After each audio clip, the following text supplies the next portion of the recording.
I believe that Gia Kamanaba is a loud church, so feel free to say amen, preach it. Come on, Pastor Stephen. Kung feeling mo para sa ang message na ito ay para sa katabi mo today. Amen. Ready na ba kayo to receive the word? Amen. Practice tayo. Everybody say amen.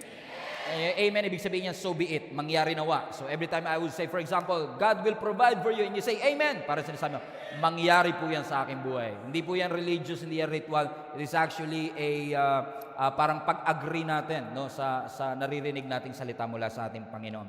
Buksan po natin Bible sa Acts chapter 2, verses 1 to 4. Acts 2, 1 to 4. On the day of Pentecost, all the believers were meeting together in one place. Suddenly, there was a sound from heaven like a roaring of mighty windstorm. And that windstorm filled the house where they were sitting. And then, what looked like flames or tongues of fire appeared and settled on each of them. And everyone present was filled with the Holy Spirit and began speaking in other languages as the Holy Spirit gave them this ability. Let's jump to Galatians chapter 5, verse 22 to 23. But the Holy Spirit produces this kind of fruit in our lives: love, joy, peace, patience, kindness, goodness, faithfulness, gentleness, and self-control. On this first installment of our series called Fire and the Fruit, we are going to talk about on the subject, fired up and fruitful. Fired up and fruitful. Yung mga note-takers po, take note na po kayo. Alam nyo, pagka mas marami kayong notes, mas malaki ang chance nyo mapunta ng langit. Okay? Mas malaki mansion nyo sa langit, may swimming pool. Fired up and fruitful. Napansin nyo po ba na pahirap na hanapin ang purpose natin? Especially dito po sa mundo natin na obsessed sa trending, sa viral, at sa pansamantalang kasikatan. Pansinin po ninyo, baka ako lang nakakapansin, na nabubuhay po tayo sa isang henerasyon na mas pinaprioritize yung loud kesa humility. Pinaprioritize natin yung spectacular kesa sa steady. For example, every Valentine's Day on February 14, marami tayo, pansinin nyo, hindi ito nangyayari before pero parami yung mga lalaki na bumibili ng mga malalaking mga bulaklak, no? Minsan parang kasing laki na nung pang-funeral ba? Okay? Yung mga malalaking bulaklak para ibigay nila dun sa kanilang mga iniirog. Maganda naman talaga ang intention nila kasi kumbaga parang Valentine's Day ito no? Parang ito yung panahon ng pag-ibig at gusto mong i-express ang iyong pagmamahal sa iyong iniirog na willing kang pumila, magbayad ng mahal, bumili ng magarbong bulaklak para ibigay sa iyong nililigawan o iniibig. Kasi yung malalaking bulaklak na yan, parang spectacular yung gesture. Mararamdaman nung babae, or for that matter, nung lalaki, minsan babae na kasi nagbibigay, nung lalaking iyong minamahal, na espesyal siya sa February 14. Maganda yung spectacular gesture na yon, pero paano naman yung another 364 days na hindi Valentine's? Kasi ang alam ko, ang pagmamahal ay hindi lang po masusukat sa isang spectacular day. Ang tunay na pag-ibig, mai-express natin yan ng totoo, hindi lang kapag February 14, kundi araw-araw, steady ang ating commitment. Everybody say steady. Kumbaga, hindi mo man mabigyan araw-araw ng bulaklak, pero may araw-araw kang patience, araw-araw na kindness, yung mga small gestures katulad ng pagsisilbi, pagtitimpla ng kape, pagbibigay ng chocolate, pag-iiwan ng mga note na, I missed you, I am proud of you. Kapag pinagsama-sama mo yung maliliit na yan, nagiging compound and it makes a lot of difference in your relationship. In fact, hindi yung Valentine's Day gesture, kundi yung araw-araw na consistent kindness ang nagpapaganda, nagpapabuhay, at nagpapalago sa ating mga relationship. Alam niyo po, ganyan exactly yung magiging direksyon ng series natin for the next 3 weeks. Kasi naniniwala po ako na ang Diyos, kapag naranasan ng isang tao, hindi po pwedeng hindi magkaroon ng ebidensya sa kanyang buhay. Hindi mo pwedeng i-claim na naranasan mo ang Panginoon pero walang makikitang changes ang ibang tao sa iyong buhay. Ang tawag po natin yan mga manifestations ng pagkilos ng Diyos. Or for this matter, for the sake of our context, yung bang manifestation ng Diyos o yung manifestation ng Holy Spirit, ito po yung paraan ng Diyos para i-express niya ang kanyang presensya at ang kanyang kapangyarihan sa bawat isa sa atin. Bakit ba kailangan may manifestation ng Holy Spirit? Bakit ba kailangan may ebidensya? Bakit ba kailangan na hilingin lagi na ang Holy Spirit o ang Diyos ay maranasan ko sa aking buhay? Kailangan po yan. Kasi kapag ka nararanasan ng isang Kristiyano ang banal na Espiritu o ang Diyos, ang kanyang pananampalataya lumalakas. At kapag hindi mo nararanasan, your faith will be weak, your faith will be dry, and your faith will be powerless. Ibig sabihin, the moment na nararanasan mo ang Diyos, the moment that you are being filled with the Holy Spirit, you can see visible signs of the Holy Spirit that He is actively working on your life. For example, when you say that you are filled with the Holy Spirit, pwedeng bigyan ka niya ng regalo. A gift of wisdom, a gift of knowledge, a gift of prophecy, a gift of miracle. Hindi lahat naniniwala dito, pero a gift of speaking and interpreting tongues. Empowerment, a gift of guidance. Meaning, when you experience the Holy Spirit, laging merong manifestation. Hindi po pwedeng wala. Kasi hindi maniniwala ang ibang tao na nasa iyo ang Holy Spirit kung wala silang makitang ebidensya. Okay. Maniniwala po ba kayo kung ako ang magiging endorser ng glutathione? Grabe naman po kayo makatawa. Parang napaka-judgmental po ng dating ng inyong pagkakatawa na para talagang hindi imposible. Pastor, bakit? Pagkasabi pa lang ng glutathione, naghahanap ka na kagad ng ebidensya. Hindi ka maniniwala kapag hindi mo nakita yung dapat effect na yon. So, ibig sabihin, kung ang glutathione, pampaputi, hinahanap mo yung puti. Oh. Lord, patawarin niyo po sila. Hindi po nila alam ang kanilang mga ginagawa. Alam ibig sabihin, naghahanap ka ng ebidensya. Kung may kaibigan ka na nagbebenta ng pampapayat, tinitignan mo siya kung bakit you are looking for what? Evidence. Ibig sabihin, naghahanap ka ng manifestation. Pero, bukod sa manifestation of the Holy Spirit, which is wisdom, and knowledge, and miracle, and empowerment, alam niyo po ba na ang Holy Spirit ay nagbibigay din ng fruit? Ano yung fruit na ito? Ang fruit, yung manifestation, yan yung paraan ng Diyos o ng Holy Spirit para i-express ang kanyang kapangyarihan at ang kanyang presensya, pero ang fruit, ang ebidensya ng Holy Spirit that is working in your life. At katulad po ng text na binasa natin, balik mo anak ang Galatians chapter 5, ito daw po ang fruit of the Holy Spirit. Ano yon? Love, patience, peace, patience, kindness, goodness, faithfulness, gentleness, and self-control. Sabi mo sa katabi mo, nakailang ka sa siyam. Amen? Bakit? Ito po, kanina, manifestation, may wisdom. May manifestation, may speaking in tongues, may prophecy, may healing, may giftings, pero hindi porket may manifestation, may fruit. Pwedeng nag-i-speak ka in tongues, pero hindi ka marunong magpatawad. Pwedeng kapag nag-worship tayo, sigaw ka ng sigaw ng hallelujah, pero pag nasa restaurant ka, sinisigawan mo yung waiter, pag mabagal ang kanyang order. Naunawaan nyo? So wala kang patience. So ibig sabihin, it is possible that you have the gift, but you don't have the fruit. At tatandaan nyo ito, maraming mga tao, di ko ito na-share kanina umaga, maraming mga tao are so confident with their giftings, na akala nila dahil ang anointing nagpo-flow sa kanilang giftings, hindi na nila kailangan ng fruit. Hindi kasi porkit magaling kang preacher, mabait ka. Hindi porkit maganda ang boses mo, maganda ang ugali mo. Come on now. Come on now. Sabi mo sa katabi mo, parang para sa itong series na ito. Amen? That some of us are so confident. Everybody say confident. With what? With our giftings. Na minsan, some of us are living in the lifestyle of sin and yet nararamdaman ng tao yung anointing. Nararamdaman ng tao na na-bless sila, na bago ang kanilang buhay. Kaya sinasabi ng iba, kahit pala mabuhay ako sa kasalanan, okay lang, na-transform ang kanilang buhay. Nakalimutan ng ibang tao na ang gift dumadaloy kahit sa dirty vessel. Even through a wicked king, pwedeng i-bless ng Lord ang bansa. Kahit na hindi okay, hindi God-fearing ang mga government official, if God wants to bless the Philippines, He can do that through the giftings. Amen? But we don't pursue the gift only, we pursue the fruit.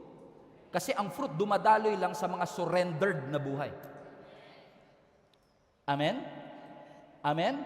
For example, si King Saul. Si King Saul, hari, pero walang intimacy kay Lord. Si Judas, kasama lagi si Lord, pero binitray ang ating Panginoong Yesus. Kung iniisip natin na mai-impress ang Lord sa galing natin at sa giftings natin, tatandaan niyo po ito, hindi na po kailangan ng langit ng performer. Marami ng magagaling na performer sa langit. Ang kailangan niya, servants, na willing na mag-humble ng kanilang mga sarili para sa kalwalatian ng ating Panginoon. Therefore, maganda ang manifestation, maganda ang wisdom, maganda ang knowledge, maganda ang miracle. We want the spectacular things na bumaba ang presensya ng Panginoon at ibigay niya ang apoy sa atin. Pero after the fire, where's the fruit? Ang Galatians chapter 5 verse 22, the Holy Spirit, everybody read, produces this kind of fruit. Read now, everybody. Love, joy, peace, patience, kindness, goodness, faithfulness, gentleness, and self-control. Siyam. Pero pansinin nyo, siyam, pero highlight that part, pero fruit. Dapat fruits. Pero ang gamit, fruit, singular. Alam niyo po kung bakit? Because lahat ng mga karakter na yan, love, joy, peace, patience, kindness, are interconnected. They have unified character. Iisa ang pinagmulan. Sino? Ang Holy Spirit, pero iisa rin ang kanilang magiging resulta. They operate as one, not separate entity. Parang fruit salad. Okay? Ang fruit salad, pag nilagay mo siya sa mangkok, hindi mo siya sasabihin, oy, bowls of fruits. Hindi na. Bakit? Kasi pag may pinya, may pakwan, may saging, pinaghalo-halo mo, hindi mo natatawaging, oy, mangkok ng pinya, ng mangga. Hindi na. Fruit salad na siya. Ang tawag mo na sa kanya, one. Because lahat sila is interconnected with each other. Naunawaan niyo mga kapatid? So when you say the fruit of the Holy Spirit, very intentional lang ang Panginoon dito na hindi siya nagkamali sa grammar. Ang sinasabi lang ng ating Panginoon, hindi po pwedeng meron kang love pero wala kang patience. Hindi po pwedeng may kindness ka pero wala kang self-control. They don't operate separately, they operate as one. Contrary to the acts of the flesh. Pansinin niyo, acts. Kung babalik ko tayo a few verses before verse 22, balikan natin verse 19, Galatians 5 pa rin. Same chapter, just few verses before. Bago tawagin yung fruit, highlight that part, may tinatawag na acts. Pansinin niyo? Plural siya. Grabe, nag-English class talaga tayo dito, Pastor. Okay, I just want you to get this. The acts of the flesh are obvious. Shout out sa English teacher ko na sakit ng ulo sa akin, pero ngayon nagtuturo ng English, come on. Okay, acts of the flesh, ano daw? Sexual immorality. What else? Everybody read. Kanina, ganado kayo sa love, joy, peace, gentleness. Okay, ganado na. Everybody say, the acts of the flesh are obvious. Go. Sexual immorality, impurity, debauchery, verse 20, idolatry, witchcraft, hatred, discord, jealousy, fits of rage, selfish ambition, dissensions, factions, verse 22, envy, drunkenness, orgies, and the like. I warn you, as I did before, sabi ni Apostle Paul, that those who live like this will not inherit the kingdom of God. And many people will say, Pastor, hindi naman ako nagwi-witchcraft. Hindi naman po ako mangkukulang, wala po akong walis ting-ting na lumilipad para mangkulang po ako. Pero pansinin po ninyo ang verse 20. Balik mo nga sa verse 20, anak. Napansin niyo ho ba na yung witchcraft kapantay ng jealousy? Verse 21, na yung, verse 21, na yung envy, katabi ng drunkenness.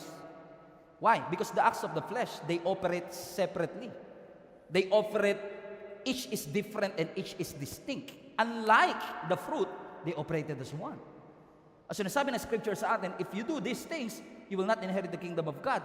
But the fruit of the Spirit, verse 22, says what? Love, joy, peace, patience, and kindness.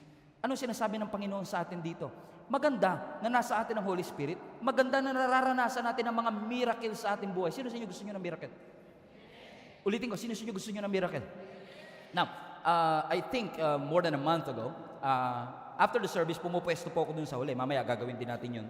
And those who are joining us for the first time, madalas yan, kinakamayan ko, pinapanalangin ko, at pinapakinggan ko kung ano ang storya kung paano sila napunta sa church. One time, after habang nagpipicture taking, may lumapit po sa akin, sabi niya, Pastor, pag-pray niyo po ako, because 7 years na po akong dinudugo non-stop. 7 years. Pag-pray niyo po ako kasi nagpa-check up po ako, wala akong myoma, wala akong sakit sa ovary, wala akong cancer. Hindi na nga po alam ng doktor kung bakit nagdudugo ako kasi wala naman siya makitang tumor or anything. Kasi usually daw yan, pag may tumor, talagang yung bleeding mo tuloy-tuloy. Pero siya walang makita, sumuko na po yung mga doktor, hindi nila alam ang gagawin. Pag-pray niyo po ako. Pinag-pray namin. Which I also did every single Sunday. Different kinds of prayer, pinapanalangin natin. We did. Pinag-pray natin, tinawag ko isang volunteer, hinawakan niya dito sa tiyan, hindi nga ako yumawak. Ako lang nag-pray. Lord, in the name of Jesus, we believe that you are a God that heals. Nakilala niyo po ang aming mga katawan and you have the power to command every cell of our body to put into order. In Jesus' name, amen. Next Sunday, bumalik. Sabi niya sa akin, Pastor, naaalala niyo pa po ako?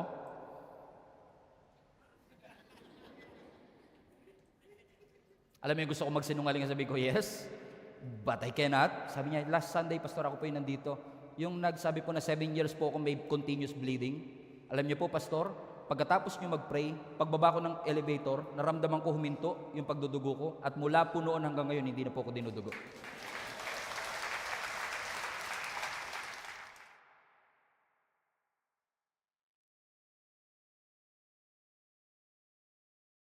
Now, I just want to clarify this. There's nothing spectacular about me, but there's everything glorious about God. Now, gusto niyo ba ng ganong klase ng fire from the Lord? Yes. Pero, posibleng meron kang gift of healing, pero wala kang fruit of the character. Because fruit is about daily character. Na ang tunay na transformation, evident siya sa paraan ng pakikipag-usap mo sa pamilya mo. Evident ang fruit sa pag-handle mo ng criticism. Kung paano ka mag-post sa Facebook. Sabi mo sa katabi mo, ayan na. Ayan na. Ayan na. Kung paano mo i-handle ang iyong mga pain. Bakit? Impressive ang healing. Impressive ang fire. Pero after the fire, the always question should be, where is the fruit? Maganda, meron tayong gift of wisdom, meron tayong gift of knowledge, pero tatandaan natin, lahat ng fire is only for a moment. Pero ang fruit, it is a lifestyle. Ang fire, immediate. Pero ang fruit, gradual. Dahan-dahan kang pinapalago. Ang fire, intense. Pero ang fruit, sustained. Ang fire is only for a moment, pero ang fruit, araw-araw mo siyang dala. In fact, yung work ng ating Panginoon, hindi lang siya laging spectacular. Naniniwala ko, ang work ng Lord, personal din. Yung personal dealing niya sa atin. Yung wino-work out ng Lord, yung pride natin. Yung wino-work out ng Panginoon, yung character natin, yung attitude natin, yung ingratitude natin. Lahat ng yun, milagro din na ginagawa ng Panginoon sa ating mga buhay na gusto ng Lord ma-develop tayo, na hindi tayo masyadong focus sa paying miracle. Gusto ko makakita ng fire na nakalimutan na natin, pwedeng you are on fire, but fruitless. God wants us to be fired up and fruitful. Yes, the Holy Spirit can make you cry, shake, and even speak in tongues. But the big question always is this, where is the fruit? Kasi kung ikaw ay nanginig, ikaw ay umiyak, ikaw ay nag-speak in tongues, pero hindi ka natutong magpakumbaba. Come on now. So meron kang fire pero wala kang fruit. Ibig sabihin, pansamantala, facade. Parang meron kang appearance of great faith, pero walang changes and transformation sa ating buhay. Gusto ng Panginoon na i-sanctify tayo, baguhin tayo, na talaga pong lahat tayo ay maging totoong anak ng ating Panginoon. Amen? Hindi po porket nakaupo kayo every Sunday sa simbahan, automatic magta-transform ang inyong buhay. Hindi porket nakaupo ka sa Jollibee maghapon, nagiging Chicken Joy ka, correct? Correct? Why? Because real transformation happens when you exercise the fruit. Naalala ko si Jonah patungkol sa subject na ito because kung kilala niyo si Jonah, everybody say Jonah, ang tawag ng marami dyan is a runaway prophet. Kaya po siya tinawag na runaway prophet kasi nga po, inutusan siya ng Panginoon para mag-preach. Yung preaching nga, hindi nga aabutin ng 40 minutes. 4 minutes nga lang, tapos na siya. Actually, 4 seconds lang kung mabilis siya. Tapos na yung preaching niya. Ang preaching niya lang, repent for the Lord will punish you. Yun lang ang preaching niya. Tapos na. Pero imbis na sumunod sa Panginoon, tumakbo siya. Imbis na pumunta ng Nineveh, pumunta siya ng Tarshish. At dahil sa kanyang pagsuway, nag-orchestrate ang Lord ng matinding bagyo. To cut the long story short, nagbunutan silang lahat kung sino ang dahilan kung bakit sila binabagyo. Ang nabunot, taran, si Jonah. So ginawa nila, tinapon nila ngayon si Jonah doon sa may dagat. At watch this, at si Jonah ay kinain ng dilis. Nakita niyo yan sa Bible, di ba? Tinitingnan ko lang kung gising pa kayo. So kinain siya ng malaking isda at nanatili siya sa tiyan ng malaking isda, which I know, hindi siya whale shark, hindi siya malaking balyan. I believe this is a special fish for a special occasion na ni-rescue itong si Jonah at nanatili siya sa loob ng tiyan ng malaking isda for 3 days. Ni-rescue siya ng Panginoon. Question, deserve niya bang ma-rescue in the first place? No, he did not. Hindi niya deserve ma-rescue. Kakasuway niya lang sa Panginoon. At dahil sumuway siya, he deserves to die. But God is so gracious na nagpadala ang Diyos ng isda para siya'y kainin. In essence, lulunin at manatili sa tiyan ng isda for 3 days. At alam niyo nangyari? After na ma-rescue siya ng malaking isda, finally sumunod siya sa ating Panginoon. At pagdating niya doon sa Nineveh, sabi niya, repent! For the Lord will punish you. Simpleng-simple. Kung sumunod siya, tapos na, hindi na siya kinain ng isda eh. Pero ano mo, sabi ng scripture, dahil sa kanyang preaching na napakaiksi lamang, yung hari ng Nineveh nagpatawag ng matinding fasting. At sabi niya, magsisi tayo sa ating mga kasalanan, pati mga hayop nag-fasting. Not kidding, basahin niyo yung Bible, pati mga hayop nag-fasting sila because they take that warning seriously. Hindi ko alam kung bakit. Maybe because kasi yung tiyan ng isda, apparently, yung sinasabi ng mga historians, may mga amino acids po yan sa tiyan. Na yung amino acids na yun, pag nandun ka sa loob, talaga malalagas buhok mo. Pati kilay mo malalagas, bigote mo. Siguro nung lumabas si Jonah at pumunta ng Nineveh, wala talaga siyang buhok at all. Wala siyang kilay, wala siyang bigote. Kaya nung sinabi niyang, repent! Naniwala ka pa ni paniwala to, pre, hindi na pinagdaanan, no? Kaya nagsisi sila sa kanilang mga kasalanan. Okay, kidding aside, that's not in the Bible, by the way. Okay, sure lang siya. Okay, but watch this, nagrepent silang lahat. At sabi ng scripture, naglubag ang loob ng Diyos. At imbis na gunawin sila, inisper sila, pinalaya sila ng Panginoon. At habang nagse-celebrate ang mga taga Nineveh, si Jonah galit. Nagtampo si Jonah. Kaya ako naniniwala si Jonah, hindi siya runaway prophet, pouting prophet. May kilala ba kayong ganun? Pag hindi nasunod ang gusto nila, puro artista na naman binoto nila. Hindi na naman nanalo yung binoto ko. May kilala ba kayong mga ganyan, mga pouting prophet? Kala ko pa naman, ice cream, tilapia pala laman. He was angry. While everyone is celebrating, he was angry. You know why? Let's catch up the story. John 4, verse 1. This change of plan. Ano yung change of plan? Imbis na gunawin, niligtas. Greatly upset Jonah. What's this? And he became very angry. So he complained to the Lord. By the way, tip number 1, kung magko-complain ka, huwag kay Lord.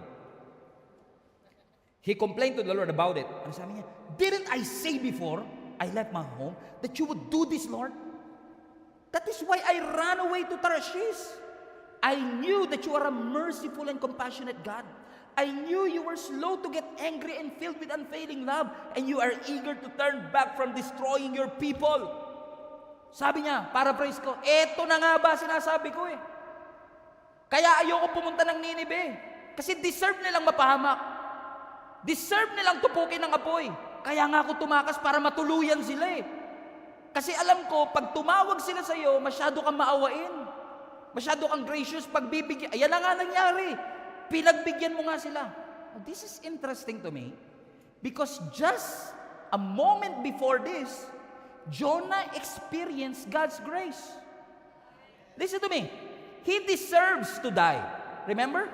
He disobeyed the Lord blatantly.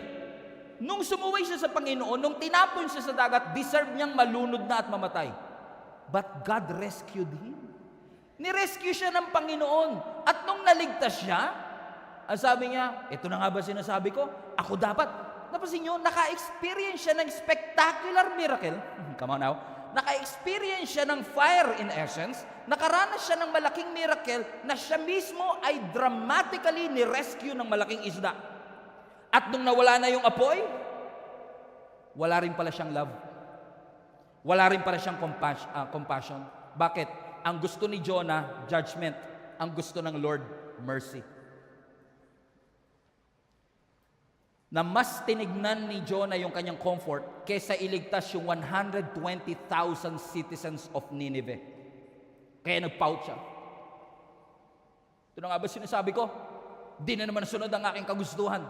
Kaya tingin ko si Jonah pouting prophet. Nagtampo-tampo siya. Upo si Jonah. At habang nagtatatampo-tampo siya, sabi ng scripture, Jonah chapter 4, nasa jumpstart natin to by the way. Sumikat ang matinding araw. At dahil sumikat ang matinding araw, wala siyang buhok. Direct hit. And God is so merciful. Sabi ng Bible, nagpatubo ang Panginoon ng isang halaman na nagsilbing shade ni Jonah. At nung nakita ni Jonah na nagkaroon ng puno, sabi niya, Lord, salamat po. Next day, sabi ng scripture, nagdala rin ang Panginoon ng uod at yung kanyang shade, kinain yung plant at biglang nalanta. Galit na naman si Jonah.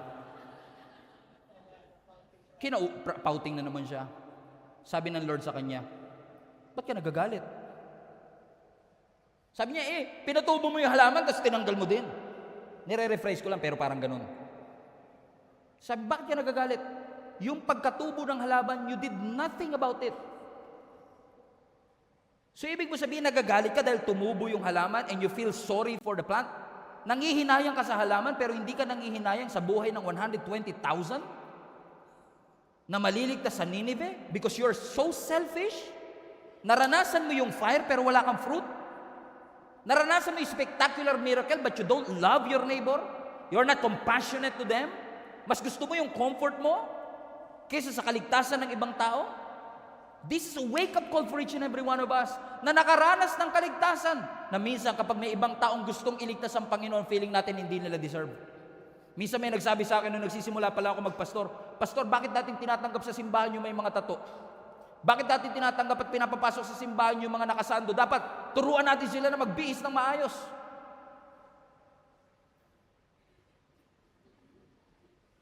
Naalala ko nung nag-try ako mag-gym one day. Alam niyo yung pag nag-try ka mag-gym, alam niyo gym? GYM? Nagbubuhat ka. Alam mo, pagka overweight ka, tapos pumunta ka sa gym, try nyo lang. Pagpasok ko sa gym, naalala ko, 100 kilos ako nung time na yun. Pagpasok ko sa gym, lahat ng tao, di ba, yung nagbubuhat pa sila, di ba? Pag nagbuhat pa naman yan, talaga focus sa muscle nila. Kasi posture Tandang-tanda ako, hindi ko makakalimutan. Pagbuhat ko, nung tumunog yung pinto at pumasok ko, lahat sila nagtinginan sa pinto. Parang basa ko sa lahat ng mata nila. May papasok wala nang pag-asa to. Alam mo yung ganun? Na na-realize ko na mukhang wala akong pag-asa kasi hindi ko alam yung sistema nyo, hindi ko alam kung paano yung tamang posture. Pero maaaring yung nagsasabing wala nang pag-asa to, dati rin siyang nandun sa pwesto na yun. Na nakaranas din siya ng salvation, pero dahil ngayon maganda na katawan mo, judgmental ka na sa hindi pa. Naunawaan nyo mga kapatid? Amen? Alam mo, ginawa ko nung sinabi nila, bakit tumatanggap yung mga saldo? Sabi ko, sige, kahit naka-chainless, tanggapin nyo, tas lagay nyo doon your home. Because this is everyone's home. This is not a church for perfect people with perfect lives. Lahat tayo imperfect people that needs the grace of God. And once we experience the spectacular miracle of our God, where is your compassion? Ikaw na nakaranas ng grace, where is your grace? Ikaw na nakaranas ng compassion, where is your compassion? Yes, the Spirit made you cry, shake, nanginig ka talaga. Pero kung hindi ka natutong magpakumbaba, kung hindi ka natututong mag-apologize, the Spirit did not transform you from inside and out. Ang miracle ng Diyos hindi lang spectacular, nakikita ang tulay na work ng Diyos kung paano natin tratuhin ang ating kapwa. Kung paano natin tratuhin ang mga taong hindi natin kamag-anak.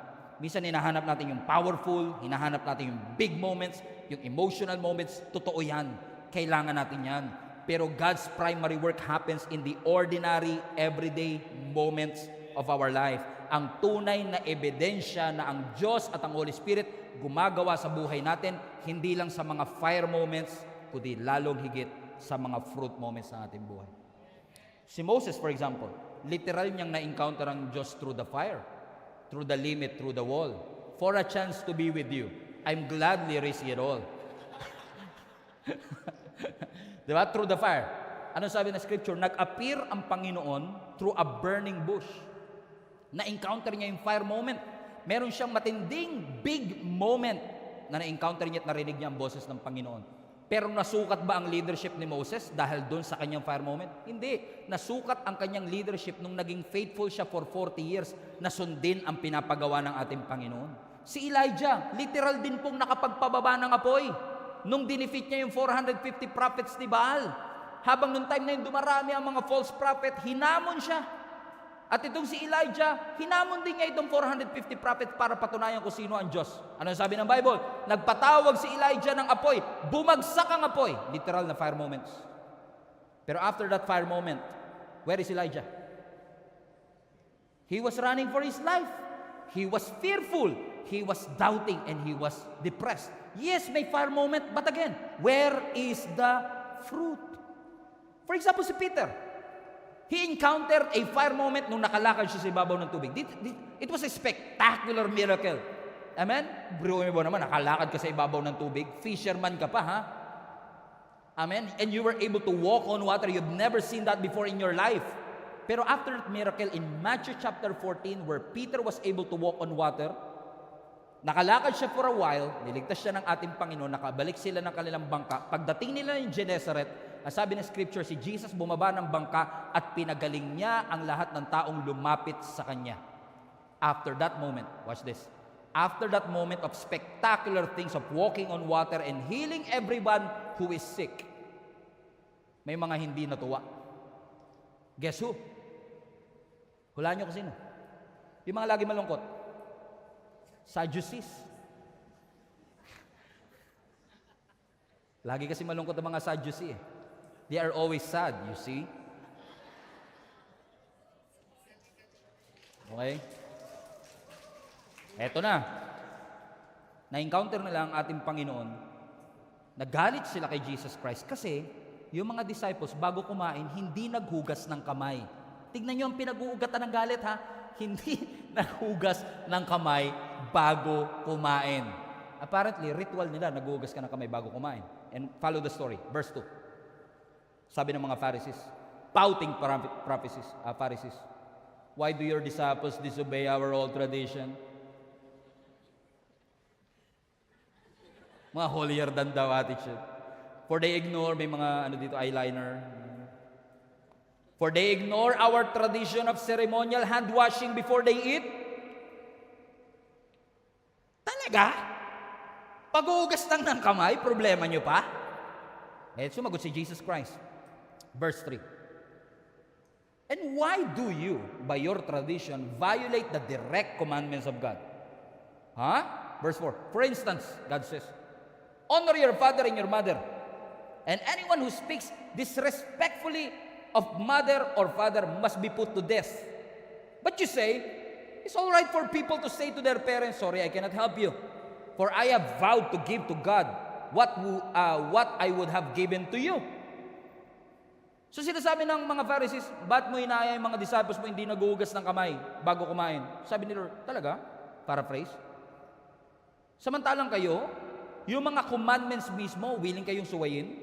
For instance, sabi ng Panginoon, di ba nakalagay sa 10 commandments, you should honor your father and your mother?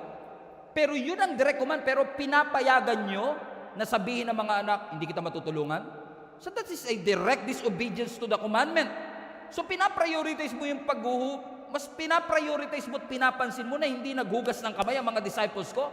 Samantalang kayo, pinapayagan nyo yung iba na hindi marunong rumespeto sa kanilang mga magulang. Verse 6, in this way, you say they don't need to honor their parents? Okay lang na hindi nila galangin ang kanilang mga magulang, kaya kinakancel nyo ang word of God for the sake of your tradition? Mas priority nyo pa yung paghuhugas ng kamay kaysa paggalang sa mga magulang. Verse 7, mga hipokrito kayo. You hypocrites! Isaiah was right when he prophesied about you. Verse 8, These people, they honor me with their lips, but their hearts are far away from me. What God is saying is this: you just experience a miracle. What's this? Nakita nila mismo kung paano pinagaling ni Jesus ang mga disciples. They experience it, yung mga taong lumapit sa Kanya, they experience it themselves. After the miracle, after the fire, and then here comes the Pharisees. That they are, these Pharisees, their faith is spectacular on the outside. Mahigpit sila sa kanilang ritual, mahigpit sa kanilang tradisyon. Impressive ang kanilang mga appearance, pero kulang sila sa fruit. Sinasaway nila yung mga hindi marunong magugas ng kamay, pero pinapabayaan nila, tinotolerate nila yung hindi marunong gumalang sa kanilang mga magulang. Sabi ng Panginoon, in essence, you have the fire, but you don't have the fruit. At kapag puro fire ka lang at wala kang fruit, nakaka-burn out yan. Pero kung puro fruit ka lang na walang fire, hallelujah, routine na yan. So maganda na may fire, maganda nakakalakas sa ibabaw ng tubig, maganda na witness niyo nagpapagaling ang ating Panginoon, but where is the fruit? Si Jesus ba kayang gawin pareho, Pastor? Yes. Kasi ang ating Panginoong Hesus, kaya niya mag-perform ng milagro, and at the same time, kaya niyang hugasan ang paa ng mga disciples. He had the fire, and He had the fruit. Ang gusto ng Lord, balance. That we are fired up and fruitful at the same time. Na hindi lang tayo puro hallelujah, sigaw-sigaw ng hallelujah, pero mga magulang natin, sinisigawan natin, wala tayong respeto sa kanila. Na tinataas natin ang ating mga kamay, pero pride natin, hindi natin mababa. God wants us to be fired up and fruitful at the same time. Ang tunay na mature believers, hindi lang passionate, pure ang puso. Posible kasing passionate ka sa ginagawa mo para sa Panginoon, pero hindi yung pure yung puso mo habang ginagawa mo ito. And sometimes we are too confident, as I was saying earlier, okay naman, nangyayari naman. But we don't understand that the gifts of God can work through dirty vessels, through broken vessels, through empty vessels like where we are. So posible kasi na, halimbawa, may sakuna, tutulong ka sa mga mahirap, magdodonate ka ng 20,000 para sa lahat ng nasunugan o kaya nabagyo. Maganda yun. That you have generosity in times of crisis. Nagdodonate ka, tumutulong ka sa mahirap, pero yung being consistently generous, kahit walang spotlight o camera, yun ang tunay na basehan ng tunay na Christianity natin. Amen? Kasi lang tayo, pansinin nyo, ang mga Kristiyano, pag tinanong mo, lalo yung mga hindi po talaga Christians na nandito kayo for the very first time, saan kami kilala? Yung mga Christian, yung mga born again, yung mga nanginginig-nginig, di ba? Sila yun eh. Di ba? Yung mga Christian, sila yun ba? Patas-taas ng kamay, yung maraming wisdom sa Word of God. Yung mga nagpa-prophesy sila ng future. Pansinin mo, yung mga hindi Christians to, meron siguro ditong hindi Christians, na alam nyo, sinasabi ko, pag sinabing Christians, we are known by our manifestations. But we are not known by our fruit. Kilala tayo yung mga natutumba pag nilay hands. Sila yung di ba, mga maiingay mag-pray. Sila yung mga alive, alive, alive forevermore. My Jesus is alive, alive forevermore. Sila yung mga this is the day, di ba? Mga baduy yung mga yan eh. And we are known by our manifestations. Kilalang kilala nila yung manifestations natin. Pero bihira ka makakapagsabi, mga Christian, mababait yan. Mas kilala pa tayo yung nasiraan ng bait kaysa mabait. No, kilala ang mga Christian, mga siraulo yan. Mga nasiraan ng bait yan. Pero hindi tayo kilala. Mabait, patient, generous, gentle, may self-control. Hindi tayo kilala. Ang sabi ng Bible, hindi sinabi ng Bible, you should be known by your manifestations. No. Ang sabi ng Bible, you should be known by your fruit. Hindi nga sinabi ng Bible that you should be known by your leaves, dahon. Kasi posibleng may leaves, may dahon, pero walang fruit. May outward appearance, pero walang fruit. Ramdam na ramdam yung fire. Talagang pag nag-pray, nanginginig pa. In the name of Jesus. Tsaka, pakiusap lang, pag nag-pray kayo, hindi nyo kailangan baguhin yung boses nyo. Pakiusap lang. Sabi mo sa katabi, may ikaw yata yan Parang pag nagbago pag dinagdagan mo ng bass, madadagdagan ng connection kay Lord. Lord in Jesus' name, pero Lord, Kilala tayo sa manifestation, pero hindi tayo kilala sa ating fruit. Puro tayo dahon, pero wala po tayong bunga. Tanungin mo katabi mo, where is the fruit? Naalala ko si Jesus Christ, nagutom siya one time, naghahanap siya ng makakain, nakadaan siya ng fig tree. Fig tree na walang figs o walang fruit. Sa disappointment ni Jesus, sinumpa ni Jesus yung fig tree. Okay, basahin natin Matthew 21 and I will close with this. In the morning, as Jesus was returning to Jerusalem, highlight this part, he was hungry. Kaya medyo naaawa din ako sa fig tree minsan eh. Parang, may katabi po ako, ba't di na lang yun yung kinurse nyo? Verse 19, and he noticed a fig tree beside the road. So Jesus went over to see if there were any figs. Any figs? Fruit. So naghahanap si Lord ng literal na bunga, but there were only leaves. So he said to it, may you never bear fruit again. Hindi ka na magbubunga kahit kailan. And immediately, the fig tree withdrew up. The disciples were amazed when they saw this and asked, how did the fig tree withered so quickly? Dumadaan si Jesus, nagutom siya, nakakita siya ng fig tree na puro leaves, walang fruit. Naghahanap siya ng figs, wala siyang makitang figs. Bakit? Ano sabi ng verse 19? Balik mo yung verse 19, anak. Verse 19, and he noticed a fig tree beside the road. He went over to see if there were any figs, but there were, highlight this part, only leaves. So, puno siya, pero puro lang siya dahon. Now, marami magsasabi, actually sa account ni Mark, sinabi doon hindi pa tamang season, kaya wala siyang fig fruit. But, if you learn the anatomy of fig tree, automatic sa fig tree, kapag may fig leaves, automatic may fruit. Hindi pwedeng may leaves na walang fruit. So, unique to. Kasi dapat, nag-expect si Jesus Christ, may leaves. Ba't walang fruit? So, nung nakita ng ating Panginoong Yesus na puro lang siya dahon, ano sabi ng Scripture? Balik mo anak in verse 19. Sinabi ni Jesus Christ, may you never bear fruit again. Sinusumpa kita. Hindi ka na magbubungang muli. Now, kung magkatotoo to, milagro? Kung magkatotoo po na hindi talaga siya magbunga, milagro? Yes. Milagro, destructive miracle, in essence. Pero milagro pa din. Correct? And ang sabi ng Scripture, and immediately, highlight that part, immediately the fig tree withered up. Immediately. So pagkasabi ni Jesus, hindi ka na magbubungang uli. Biglang nalanta yung bunga ng puno, yung halaman mismo. And verse 20, na-amazed ang mga disciples. Verse 20, highlight that part. Verse 20, the disciples were amazed. Na-amazed sila nung nakita nila kasi, ba't ang bilis naman yata ng pagkakalanta ng puno? Which by the way, yung biglang pagkalanta ng bunga na yan o ng puno na yan, nag-highlight lamang sa kapangyarihan at authority ng salita ng Diyos. Na kapag sinabi niya, mangyayari. Pero pansinin ninyo, ang mga disciples na amazed, pero na-miss nila yung lesson. Masyado silang nakafocus sa fire. Masyado silang nakafocus sa miracle. Nakalimutan nila yung lesson. Ano yung lesson? Puro yan dahon. Wala yung bunga. They appeared healthy, pero it was not productive. Let me repeat. It appeared healthy. It appeared busy, but it was not productive. Bakit? Ang tunay na pananampalataya, hindi lang laging naniwala ako.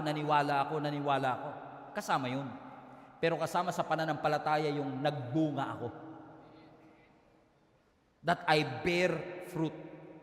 Na posible na tayo po, we have the leaves, alam natin ang lingwahe ng church, alam natin ang sistema ng simbahan, pag nagkwintas ka ng krus, ang laki, pag nag-Bible ka, ang kapal,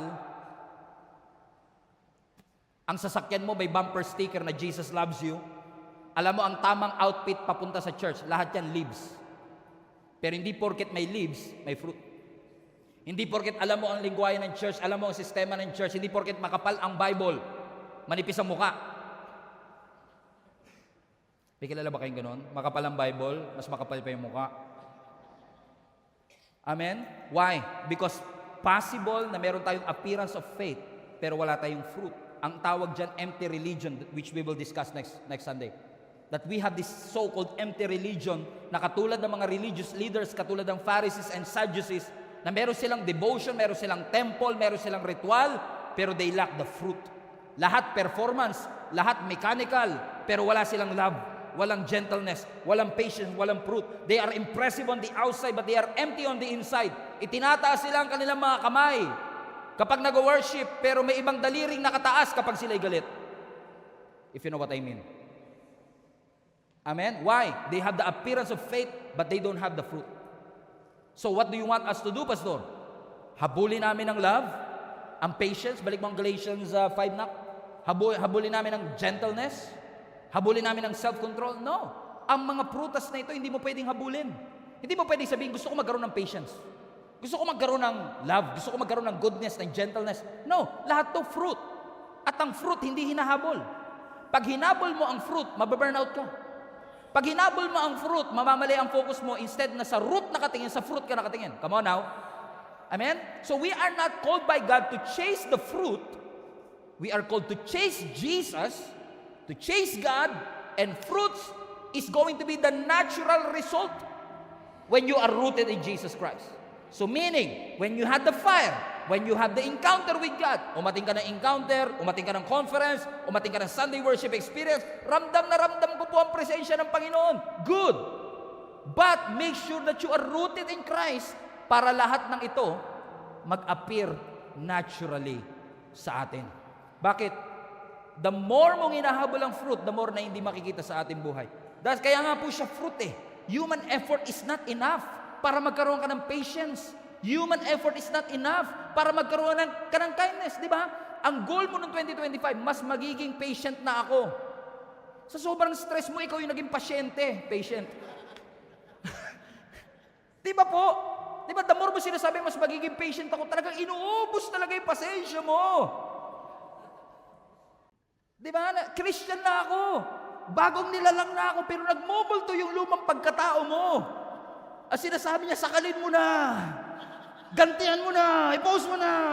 At magiging hypocrite ako pag sinabi kong, hindi ko nararamdaman yan, hindi ko nararanasan yan. Lahat tayo gusto nating gumanti. Lahat tayo gusto natin na mawala ng pasensya. Lahat tayo gusto nating i-express ang anger, ang upset at frustration natin sa ibang tao. We are all going through the same things. But when you chase Jesus, when you chase the source and not the fruit will naturally flow through you. You have to understand, huwag mong habulin yung sign, habulin mo source. Yung love, sign niya na nasa iyo ang Diyos. Yung patience, sign niya na nasa iyo ang Panginoon. Ang habulin mo source. Nandiyan ba yung ano ko na? I've seen this illustration many years ago. I want to share to you. Very, very simple illustration. Okay. Hindi ko to share kanina eh. Special tong 12 eh. Okay, nak. Supposing this is God and this is you. We want that God has love. Hindi sasabihin ng Lord, love is patient, love is kind. Kung hindi siya patient, kung hindi siya kind. So hindi siya basta manifestation ng love. Yun yung nature ng love. Automatic, pag nagmamahal ka, patient ka. Pag nagmamahal ka, kind. Yun ang gusto natin, right? So what we want is that God will pour out those fruit to us. Napansin nyo, kung ano nandito, nandito rin. Hindi niya maisasalin sa iyo yung wala ka dito. Na minsan hinahabol natin yung laman na hindi tayo nagpapasalin sa tunay na source. Na minsan masyado tayong gusto ko maging mabait, gusto ko maging gentle, gusto ko ng self-control, na nakalimutan natin, you cannot have that self-control on your own strength. You cannot. It's only by the grace of God. Kailangan mo magpapuno sa Holy Spirit. Kailangan mo magpapuno sa ating Panginoon. And that fruit will naturally flow out of you. That whatever God has, that patience, will be transferred to you as well. So ngayon, yung patience, yung joy, yung peace, hindi na siya effort ngayon. Gusto ko maging patient. Naturally. Because I believe that transformation, ang tunay na transformation, inevitable result when you are rooted in Christ. Hindi pinipilit ang pagbabago. Ang pagbabago hindi forced. Ang pagbabago hindi manipulated. Ang pagbabago hindi mo madadaan sa New Year's resolution. Ang tunay na pagbabago nangyayari kapag nasa iyo ang Panginoon. And when you have God, when you have the presence of God in you, when you chase the Lord, when you chase His presence, that that thing will naturally flow out of you. Let us reflect. Sino sa inyo dati, sobrang eksi ng pasensya nyo, pero nung naging regular kayo umati ng church, napansin nyo, parang humahaba na ng konti pasensya ko O may hangganan pa rin, pero humahaba na ng konti Tama? Question. Naging mindful ka ba doon? Hindi naman, di ba? Na-realize mo na lang, nga no. Bigla na lang umaba pasensya ko. The more nga na sinasabi mo, hindi ko nagagawin to, hindi na ako magbibisyo, hindi na ako mag-a-addict. Because alam niyo kung bakit? Because the strength of the sin is in the law. Amen?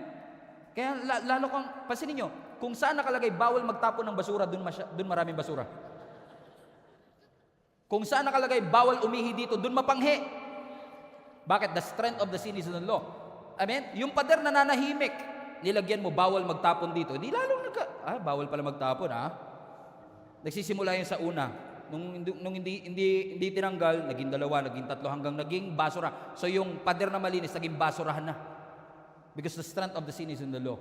Why? Because we are living in God's grace. The more we rely on His grace, the more we rely on Jesus Christ, and we allow the Lord to move in our lives. Magugulat ka, yung bagay na hindi mo kayang gawin sa sarili mo, yung fruit na hindi mo kayang i-produce sa sarili mo, God will naturally, by the grace of God, those fruit will flow naturally out of you. That those 9, sabi ko nga sa inyo, isa lang siya, compound siya, hindi po pwedeng mag-pick and choose, hindi ka pwedeng mag-a la carte na ito lang gusto ko, ito ayaw ko, ito meron na ako, ito konti kayo na. Sabi ng scripture, when you have God, you have everything. When you have God, you have the fruit. Amen? So tanongin mo ang sarili mo, where is the fruit? Tanongin mo ang katabi mo, where is the fruit? Palapakan natin Panginoon. Where is the fruit? Where is the fruit? Focus on the source, not the resource. Focus on the source and not the sign. Yung trabaho mo, it will come and go. Ang sasakyan mo, masisira. Ang posisyon mo, magbabago. Ang ekonomiya, it will rise and fall. Ang kasikatan, pwedeng kumupas, pero ang Diyos never magbabago. Habulin mo ang ating Panginoon, and I guarantee you, you will experience the fruit of His presence in your life. Tayo po tayo lahat.